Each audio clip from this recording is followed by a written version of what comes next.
process of the landlord trying to enforce a breach of covenant in a typical lease is contentious. Clearly, to some tenants, the timing of the landlord's request for repairs to be done just doesn't suit them. This is where the property litigator can put a little bit of pressure on the tenant. In such a situation, there are a number of different options the landlord can take. The first is the landlord can go off to court to get an order for specific performance, which will be a mandatory order of the court by which the tenant will have to carry out certain specified works. Well, there are disadvantages to that approach. I suppose the main one is that the landlord has to spend a lot of time, too much time, with solicitors. Secondly, the landlord will only be granted injunction for specific performance if the landlord can show that the works are so urgent that an order of damages will not be a sufficient remedy. Landlord can also claim damages for compensation for breach of covenant. Again, there are disadvantages for this approach. Yes, you might get cash, but the works aren't done. Secondly, the damages are assessed in a fairly tortuous and legalistic way, I'm afraid. It's not a question of the reasonable cost of putting the defects right. It's a question of the amount by which the value of the landlord's interest in the freehold is reduced by the dilapidations.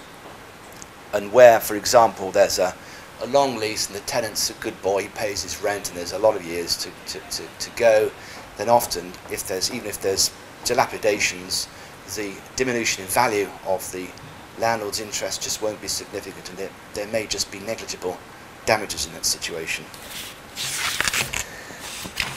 Well, in a particular case where I had a client with office premises that had substantial dilapidations, we advised a more proactive and slightly less legally clunky approach.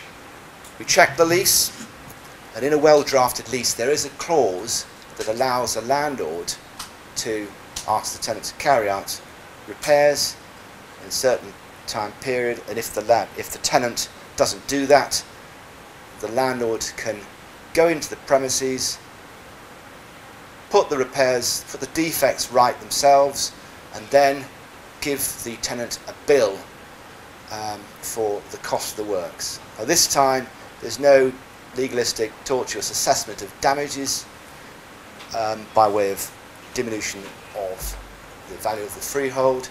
It's a straight assessment of the reasonable cost of the works.